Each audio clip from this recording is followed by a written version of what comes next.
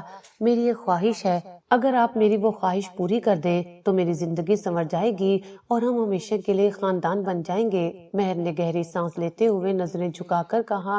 اس کی آواز میں ایک لرزش تھی۔ تم پہیلیاں مت بجھواؤ مہر، صاف صاف بتاؤ کیا بات ہے۔ میں تمہاری ہر خواہش پوری کرنے کے لیے تیار ہوں۔ تم میرے لیے میری سکی بہنوں سے بڑھ کر ہو۔ میں نے پوری توجہ سے اس کی طرف دیکھتے ہوئے کہا اور اس کے ماتھے پر آئے بال پیچھے کیے۔ میں چاہتی ہوں کہ آپ میرے بھائی عمر سے نکاح کر لیں۔ مہر نے اچانک سر اٹھا کر میری آنکھوں میں دیکھتے ہوئے وہ بم پھوڑا جس کی مجھے قطعی امید نہیں تھی۔ اس کے الفاظ سن کر میرے ذہن میں ایک دھماکہ سا ہوا۔ یہ تم کیا کہہ رہی ہو مہر؟ ہوش میں تو ہو؟ عمر مجھ سے عمر میں چھوٹا ہے اور میں ایک طلاق یافتہ عورت ہوں۔ ہمارا کیا جوڑ ہے؟ میں نے جھٹکے سے اپنا ہاتھ چھڑاتے ہوئے شدید حیرت اور صدمے سے اس کی بات کاٹی۔ میرا دل تیزی سے دھڑکنے لگا تھا۔ کوئی بات نہیں، اگر وہ عمر میں چھوٹا ہے تو کیا ہوا؟ آپ نے ہی تو ہمیں جینا سکھایا ہے۔ آپ کو اس وقت ایک مضبوط سہارے اور ہم سفر کی ضرورت ہے اور عمر سے بہتر آپ کا خیال کوئی نہیں رکھ سکتا۔ میں یہی چاہتی ہوں کہ آپ ہی میری بھابھی بنے تاکہ آپ کبھی ہم سے دور نہ جا سکیں۔ مہر نے دوبارہ میرا ہاتھ پکڑتے ہوئے انتہائی جذباتی اور حتمی لہجے میں کہا۔ وہ کسی بھی صورت اپنے فیصلے سے پیچھے ہٹنے کو تیار نہیں تھی۔ مہر، تم جذبات میں آ کر فیصلہ کر رہی ہو۔ تم بھول رہی ہو کہ میں کیا ہوں۔ میں نے تمہیں بتایا تھا کہ میں کبھی ماں نہیں بن سکتی۔ میری کوکھ بانجھ ہے۔ تم اپنے اکلوتے بھائی کی زندگی ایک ایسی عورت سے کیسے باندھ سکتی ہو جو اسے اولاد کی خوشی نہ دے سکے؟ میں نے اپنی سب سے بڑی خامی کو اس کے سامنے رکھتے ہوئے تلخ حقیقت بیان کی۔ میری آنکھوں میں آنسو آ گئے تھے۔ اولاد دینا یا نہ دینا اللہ کے ہاتھ میں ہے باجی۔ ہم نے غریبی اور بھوک دیکھی ہے، ہمیں اولاد کی نہیں، ایک مخلص انسان کی ضرورت ہے جو عمر کا ہاتھ تھام کر چلے۔ اور مجھے اس وقت بھی کوئی اعتراض نہیں تھا جب آپ سڑک پر تھیں، اور آج بھی کوئی اعتراض نہیں ہے۔ مہر نے میرے آنسو صاف کرتے ہوئے انتہائی پختہ یقین کے ساتھ جواب دیا۔ اس کے لہجے کی سچائی نے مجھے لاجواب کر دیا۔ مجھے کچھ دیر سوچنے کا موقع دو مہر، یہ کوئی معمولی فیصلہ نہیں ہے۔ میری ایک زندگی پہلے ہی تباہ ہو چکی ہے۔ میں مزید کوئی خطرہ نہیں مول لینا چاہتی۔ میں نے سر پکڑتے ہوئے الجھن بھرے لہجے میں مہلت مانگی۔ آپ جتنا چاہے وقت لے لیں، لیکن میں جانتی ہوں عمر آپ کو کبھی وہ دکھ نہیں دے گا جو آپ نے سہے ہیں۔ مہر نے مسکراتے ہوئے کہا اور نرمی سے دروازہ بند کر کے چلی گئی۔ اگلے چند دن میرے لیے بہت کٹھن تھے۔ میں نے عمر کی آنکھوں میں اپنے لیے وہ عزت اور تحفظ دیکھا جو ساجد کی آنکھوں میں کبھی نہیں تھا۔ وہ خاموشی سے میری ہر ضرورت کا خیال رکھتا اور مجھے ایک ملکہ کی طرح محسوس کرواتا۔ بالآخر میں نے اللہ پر توکل کرتے ہوئے اس بات کے لیے حامی بھر لی۔ میرا اور عمر کا انتہائی سادگی سے نکاح ہوا اور کچھ دیر کے بعد ہم ایک چھوٹے سے گھر میں منتقل ہو گئے۔ شادی کے بعد عمر نے ثابت کر دیا کہ وہ واقعی میرا محافظ ہے۔ اس نے کبھی مجھے میری عمر یا میرے ماضی کا تانا نہیں دیا، بلکہ وہ میرے ہر دکھ پر مرہم رکھتا۔ ریسٹورنٹ کی کمائی سے ہم نے بہت دولت اکٹھی کر لی تھی اور ہماری زندگی ہر طرح کی آسائش سے بھر گئی تھی۔ شادی کو 1 سال گزر چکا تھا۔ ایک دن مجھے شدید چکر آئے اور میری طبیعت خراب ہونے لگی۔ عمر گھبرا کر مجھے ہسپتال لے گیا۔ ڈاکٹر نے میرے کچھ ٹیسٹ کیے اور جب وہ مسکراتے ہوئے کمرے میں آئی تو اس کے الفاظ نے میری دنیا ہی بدل دی۔ مبارک ہو زنیرہ، آپ ماں بننے والی ہیں۔ آپ کی رپورٹس بالکل مثبت آئی ہیں۔ ڈاکٹر نے فائل میز پر رکھتے ہوئے خوشگوار لہجے میں کہا۔ یہ کیسے ممکن ہے ڈاکٹر صاحبہ؟ مجھے تو پچھلے ڈاکٹرز نے لا علاج اور بانجھ قرار دیا تھا۔ میں تو کبھی ماں نہیں بن سکتی تھی۔ میں نے بے یقینی اور حیرت سے کانپتے ہوئے لبوں کے ساتھ پوچھا۔ میرے آنسو بے اختیار بہنے لگے۔ میڈیکل سائنس اپنی جگہ، لیکن اللہ کی قدرت اور اس کے معجزوں کے آگے کوئی سائنس کام نہیں کرتی۔ بظاہر آپ کی پیچیدگیاں تھیں، لیکن اب آپ بالکل صحت مند ہیں اور ایک بچے کو جنم دینے والی ہیں۔ ڈاکٹر نے میرے کندھے پر ہاتھ رکھتے ہوئے مجھے وہ تسلی دی جس نے میرے برسوں کی تشنگی بجھا دی۔ عمر نے سجدہ شکر ادا کیا اور مہر مجھے گلے لگا کر خوب روئی۔ وقت تیزی سے گزرا اور اللہ تعالیٰ نے مجھے چاند سے بیٹے جیسی عظیم نعمت سے نواز دیا۔ میرے گھر میں خوشیوں کی وہ رونق آئی جس کا میں نے کبھی تصور بھی نہیں کیا تھا۔